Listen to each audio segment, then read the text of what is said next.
A continuación, exponer su ponencia don Lorenzo Sánchez Pardo, titulada Consumo de drogas y otras conductas desadaptadas en adolescentes. Los problemas nunca vienen solos. Lorenzo Sánchez es diplomado en Trabajo Social, sociólogo y máster en drogodependencias, es director técnico de la Sociedad Consultoría de Estudios y Gestión de Proyectos y autor de diferentes estudios, publicaciones, así como material didáctico y divulgativo relacionado con la prevención del consumo de drogas y que tanto nos está ayudando a la Agencia Antidroga en esta faceta. Cuando quiera, Lorenzo, gracias. Buenas tardes.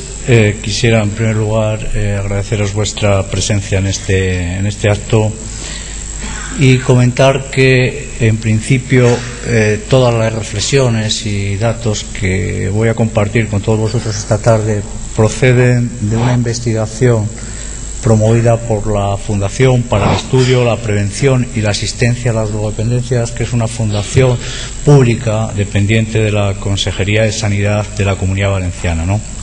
Esta fundación me encargó la dirección de un estudio denominado Factores de riesgo y protección de carácter psicosocial asociados al consumo de drogas y a otras conductas desadaptadas. Un estudio que se centró en la población escolarizada en la ESO, ¿no? de esta comunidad autónoma.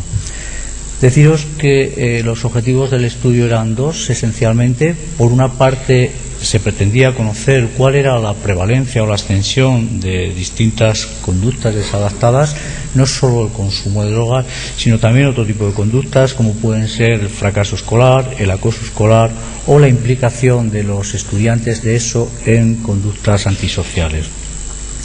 El segundo objetivo, que esta tarde para mí creo que es más relevante, es el que tenía que ver con la identificación de los factores de riesgo y protección que aparecían asociados a estas conductas.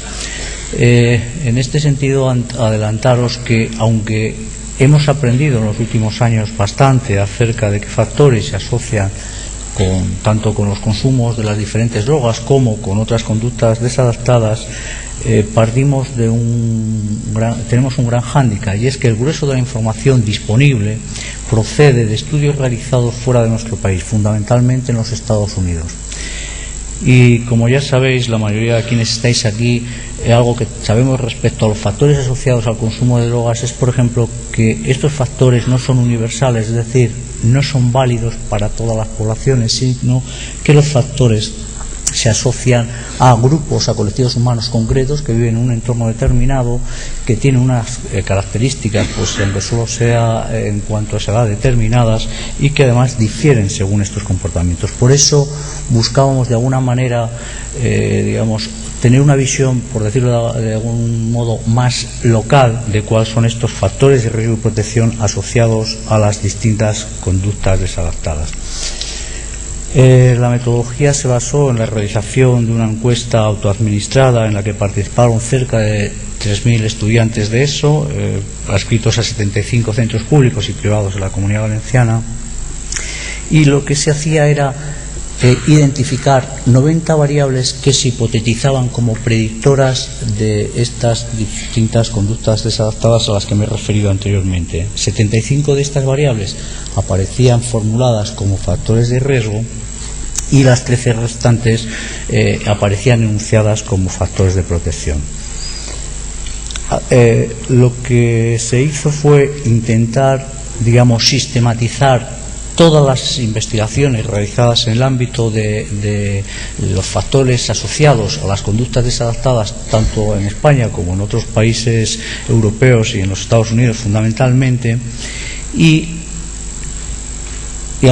verificar en la práctica si funcionaban como tales en este caso en la población de alumnos de ESO.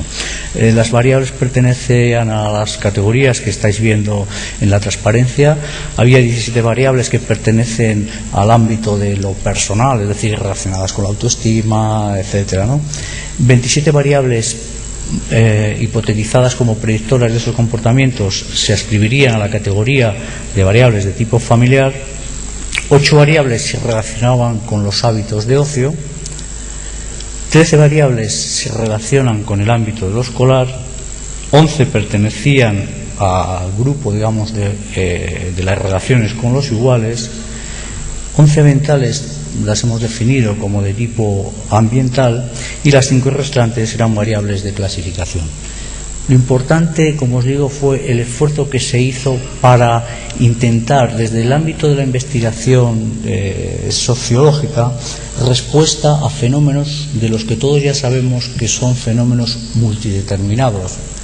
Y el hándicap con que nos encontramos es que también el grueso de las investigaciones lo que hacen es analizar la incidencia de ciertos tipos de factores sobre estos comportamientos. Por ejemplo, es fácil encontrar investigaciones sobre la influencia de ciertas variables familiares en el uso de drogas o en las conductas antisociales. Pero hay, digamos, pocas aproximaciones desde el ámbito de la investigación que intenten también registrar la complejidad de este fenómeno. Por eso, y esta probablemente sea la mayor fortaleza de esta investigación en cuanto a su diseño teórico, lo que hacía era integrar, como os digo, estas 90 variables. El requisito de todas ellas era que hubieran sido mencionadas como tales, es decir, como variables predictoras, bien fuera del consumo de drogas, bien fuera del fracaso escolar, del acoso escolar o de las conductas antisociales. Estáis viendo en esta transparencia, pues por las distintas categorías, cuáles eran las variables seleccionadas. No las voy a reproducir por razones de tiempo y también pues porque tenéis el libro de ponencias y en él aparecen registradas todas ellas. Pero sí he querido al menos que veáis, digamos, que se ha realizado este esfuerzo de sistematización. Primero estáis viendo las variables de riesgo y al final aparecen en menor número, únicamente 13 de las 90 variables hipotetizadas como predictoras de todas estas conductas, digamos, aparecen identificadas como factores de protección, ¿no? Lo importante aquí era, como señalaba, que la investigación trataba de abordar 3 retos básicos, ¿no? El primero es dar una respuesta que se plantean todos los profesionales y todas las instituciones que trabajan en el ámbito de la prevención de las conductas desadaptadas, que no es otra que la de identificar aquellos factores que explican por qué unos adolescentes se ven implicados o afectados por este tipo de comportamientos y otros no lo hacen. Pretendimos además no solo identificar estos factores asociados o estas variables predictoras, sino además jerarquizarlas, es decir, indicar cuáles tienen mayor influencia en no en la causación, porque obviamente no podemos hablar de causación, pero sí en la probabilidad de que surjan conductas desadaptadas. El segundo reto que nos planteábamos era el de establecer la existencia o no de un sustrato de factores o variables de riesgo y protección comunes a todas las conductas desadaptadas. Es decir, intentábamos explicar si los factores asociados al consumo de drogas eran o no los mismos, por ejemplo, a los que aparecen asociados al fracaso escolar o a las conductas antisociales. Y finalmente, lo que también intentábamos establecer era qué relaciones mantenían entre sí estas conductas desadaptadas, de tal manera que tratábamos de verificar si, por ejemplo, la presencia de un problema de fracaso escolar incrementaba la probabilidad de que se consumieran drogas, o en sentido inverso, que, por ejemplo, el abuso de cannabis incrementaba la probabilidad de que apareciera problemas de fracaso escolar, de acoso escolar o conductas antisociales. Bueno, pues a partir de este cuadro paso brevemente a resumiros los resultados de la investigación, porque les tenéis también escritos en el libro de ponencia. Sí deciros que lo que hicimos fue, digamos, desarrollar un complejo análisis estadístico.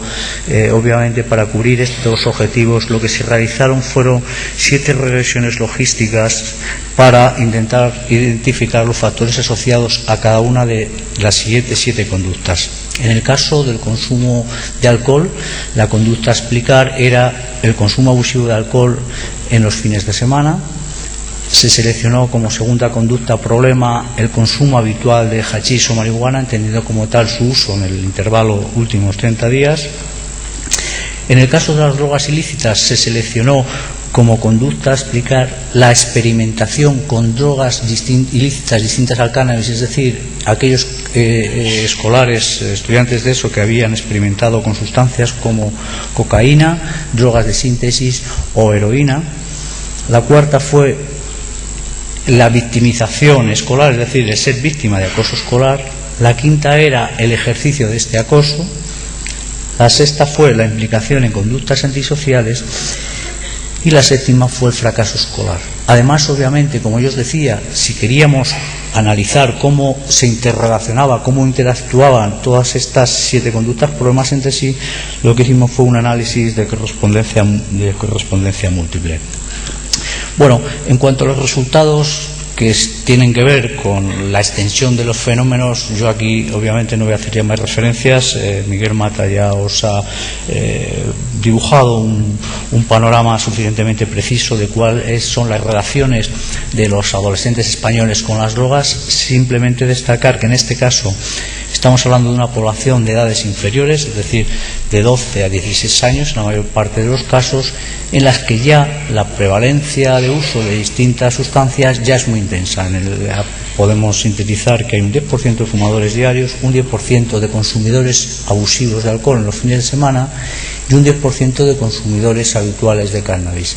El porcentaje de experimentadores con otras drogas ilícitas distinto al cannabis se reduce al 5%.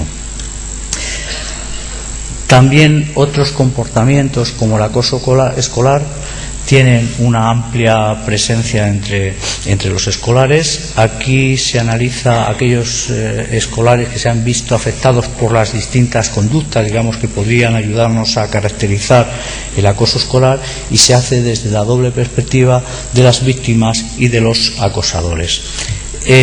Como podéis comprobar, la extensión de estas conductas es bastante importante. Pensad que estos porcentajes que aparecen ahí se refieren a escolares que afirman haber sufrido, digamos, algún tipo de vejación a manos de sus compañeros o compañeras desde que empezaron a cursar la ESO. Como veis, hay bastante coincidencia en las cifras, digamos, que señalan quienes se declaran víctimas de acoso escolar y quienes se declaran autores de acoso escolar. Es decir, parece que hay bastante consistencia interna, aunque probablemente haya más ocultación por parte de las víctimas de este fenómeno.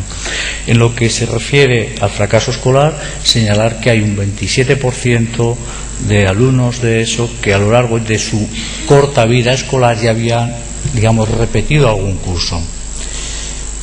También, y con esto concluiría, digamos, la parte de presentación de datos, la implicación en conductas antisociales es muy importante. Señalar que hay aproximadamente un 30% de escolares que muestran algún tipo de comportamiento de alguna manera xenófobo, que hay aproximadamente un 20% pues que reconoce haberse visto implicado en peleas callejeras, o que ha cometido actos vandálicos como romper el mobiliario urbano. Y de ahí progresivamente y en porcentajes descendentes podéis comprobar su implicación en distintas conductas que podríamos caracterizar como antisociales. No era este, en último extremo, el objetivo central, como os decía, de este estudio. El objetivo central de este estudio era, si queréis, la segunda parte, es decir, la que intentaba identificar y jerarquizar los factores asociados con estas conductas.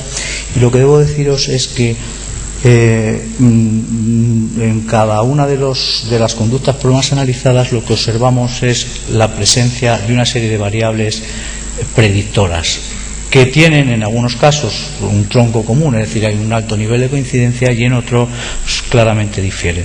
En lo que se refiere al consumo abusivo de alcohol, de las 90 variables hipotetizadas como predictoras del mismo, únicamente 59 resultaron ser significativas en términos estadísticos, y además con unas relaciones de probabilidad, estas ratios que aparecen en la transparencia, relevantes, ¿no? ¿Qué variables son esencialmente las que más potencia tienen como predictoras del consumo abusivo de alcohol? Pues básicamente de dos categorías: las que tienen que ver con el tipo de relaciones grupales que mantienen los escolares y las que tienen que ver con las formas de ocio. En lo sustantivo podríamos decir que las variables que al final explican por qué los escolares abusan del alcohol fundamentalmente tienen que ver con el hecho de con quién están y qué actividades practican en el tiempo de ocio, sin que las otras variables de tipo familiar, escolar, etcétera, influyan de manera sensible en esta conducta. Esto lo que nos indicaría de alguna manera es que el consumo abusivo de alcohol en los fines de semana es una conducta, digamos, de la que participan todos los grupos sociales, ¿no?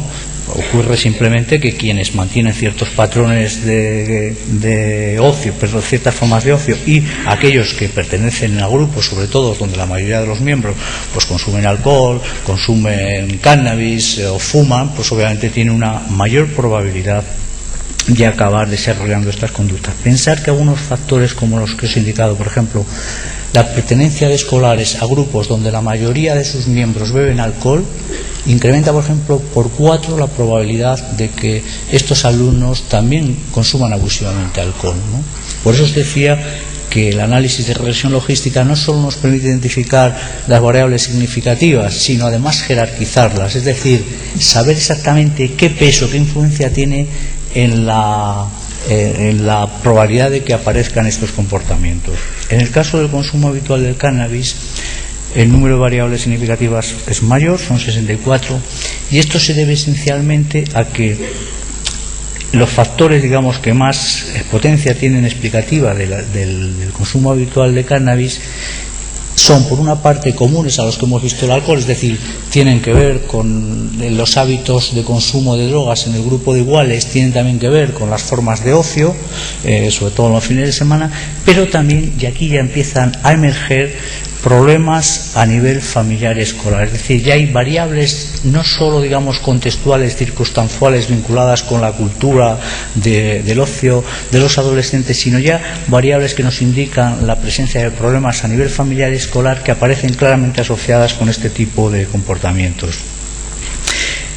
Algo similar ocurre en la tercera conducta, digamos, o comportamiento que analizábamos, que es la que tiene que ver con la experimentación con otras drogas ilícitas distintas al cannabis.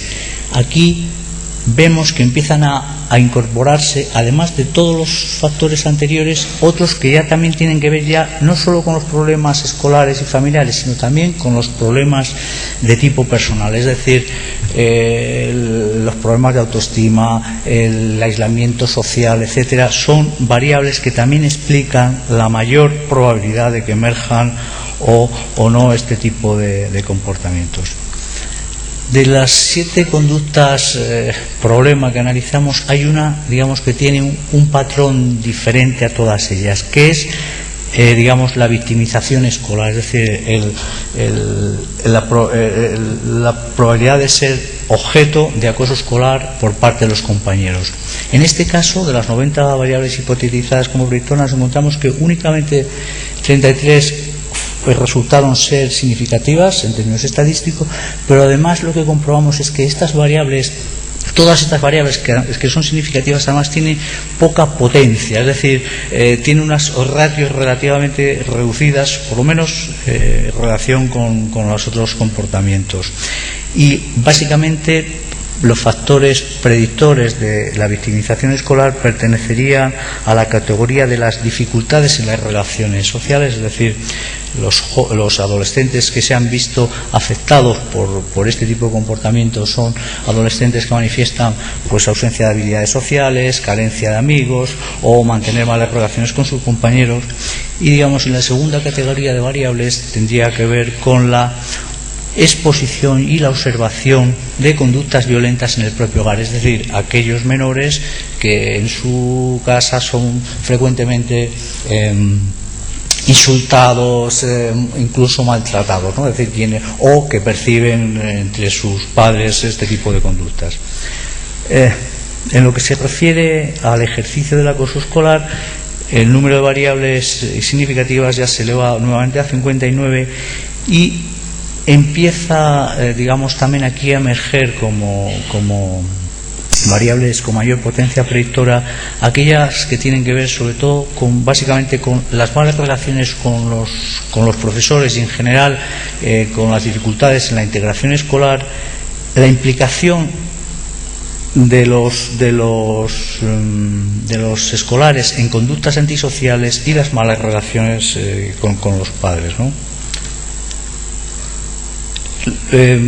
Respecto a las conductas, la implicación en conductas antisociales, aquí es donde probablemente mayor número de variables resultan significativas, son 69 sobre 90, y aquí, digamos, lo que nos encontramos básicamente son con todas esas variables clásicas que se han definido más con las conductas antisociales, que tienen que ver, digamos, con las fallas y con los conflictos a nivel familiar, a nivel escolar, y básicamente la integración en grupos donde la mayor parte de sus miembros también participan de este tipo de conductas desadaptadas o antisociales, ¿no?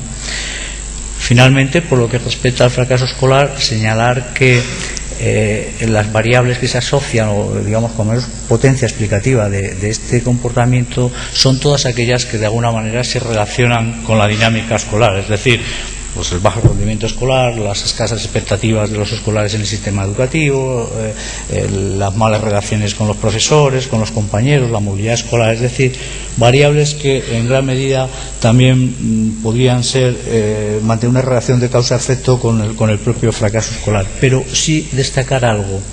La segunda categoría, digamos, de conductas asociadas al fracaso escolar, digamos, que tiene más entidad, es la que se refiere a la pertenencia a grupos donde la mayoría de los miembros mantienen conductas de uso de alcohol, cannabis y otras drogas. Es decir, el fracaso escolar sí que aparece en este sentido muy estrechamente vinculado también al consumo de drogas. Os decía que el segundo reto que se planteaba la investigación era establecer si existía una base de factores predictores o factores asociados comunes a todas las conductas problemas analizadas, y la respuesta es sí. Es decir, hay 14 variables que son predictoras tanto del consumo abusivo de alcohol, del consumo habitual de cannabis, de la experimentación con drogas ilícitas, del acoso escolar, etcétera, ¿no? Hay 14 variables. ¿Qué relevancia tiene esto? Pues obviamente en el terreno práctico mucha, porque nos diría que podríamos establecer estrategias preventivas de carácter no específico dirigidas a adolescentes, siempre y cuando, digamos, lo que pretendamos obviamente sea prevenir las conductas problemas que a las que me vengo refiriendo, y obviamente siempre que incorporemos estrategias que incidan sobre estas 14 variables. Pero hay algo más. Si se excluye, digamos, la victimización escolar, que es un comportamiento, digamos, casi podríamos decir que aleatorio, es decir, uno puede ser víctima del acoso escolar casi sin reunir, digamos, ninguna variable de riesgo. A uno le pueden golpear sin hacer nada, por decirlo de alguna manera. Bueno, pues si excluimos la victimización escolar, no así el ejercicio del acoso escolar, nos encontramos con que hay 33 variables o factores comunes a todas las conductas problema, ¿no? Y para ir ya concluyendo, os decía que el tercer reto que se planteaba la investigación era el de establecer las relaciones de interdependencia o no que podía existir entre todas estas conductas problema. Los resultados del análisis de correspondencia múltiple son inequívocos, es decir, hay una relación de interdependencia muy clara entre todas estas conductas problema, salvo la victimización escolar. Lo que hace esta técnica de análisis, que es estadístico, que es muy compleja, es resumir toda la información referida a estas conductas y a todas las variables en una representación gráfica que veis ahí. Pero esta representación gráfica, es decir, la distancia entre las distintas conductas no es aleatoria, es decir, tiene un enorme valor, porque la mayor proximidad entre cada una de estas conductas lo que nos señala es la presencia de una mayor asociación o dependencia entre todas ellas, ¿no? Es decir, en la medida en que, por ejemplo, la experimentación con drogas ilícitas es una conducta que aparece próxima al hábito de fumar diariamente, al hábito de consumir habitualmente cannabis, al hábito de beber abusivamente, al hábito de acosar a los compañeros, de mantener conductas antisociales, nos marca, digamos, la mayor proximidad o lejanía entre estos comportamientos. Si os fijáis, en la zona izquierda de la gráfica aparecen concentradas todas estas conductas problema, Por eso podíamos decir que podíamos situar a los estudiantes de eso en un eje imaginario de ascisas que oscilaría entre la desadaptación a la normalidad social, ¿no? Digamos, este es, digamos, la foto que nos digamos, facilita el programa estadístico de cómo se interrelacionan estos comportamientos. Parece, por tanto, evidente que la presencia de cualquiera de estas conductas, problemas que aparecen en la zona izquierda de la gráfica, incrementa clarísimamente la probabilidad de que aparezcan las que aparecen en su entorno más próximo, ¿no? Cuanto más proximidad, mayor probabilidad de que surjan, ¿no? Para concluir, dos conclusiones de tipo práctico. Una invitación a que siempre que se diseñen programas de prevención, los factores sobre los que se incide se basen en investigaciones de carácter local, es decir, es importante incidir sobre factores que tengamos la certeza de que están condicionando las conductas a prevenir en ese tipo de población. Es decir, no nos sirve probablemente esta descripción de factores asociados a los estudiantes de eso, por ejemplo, si quisiéramos intervenir con jóvenes de 24 años, es decir, porque estamos convencidos de que las variables asociadas serían otras, ¿no? Y esa sería, digamos, la primera conclusión. Y por tanto, lo que hay que hacer es, digamos, de alguna manera, especializar también los programas de prevención en función de la conducta concreta que queramos prevenir. Si queremos prevenir el consumo abusivo de alcohol, ya sabemos que básicamente nuestras estrategias deben incidir en dos factores básicos. Uno, la presión grupal. Dos, la organización del ocio. Probablemente, si nosotros quisiéramos prevenir el consumo, la experimentación con drogas ilícitas, deberíamos ya ampliar nuestras estrategias y, además de incidir sobre estas dos, ya incorporar estrategias que nos ayuden, por ejemplo, a mejorar las relaciones familiares, etcétera, que han sido variables ya previamente identificadas, ¿no? En cualquier caso, también señalar que es posible, tiene, digamos, base científica, el desarrollo de programas de prevención inespecíficos. Muchas gracias. Gracias.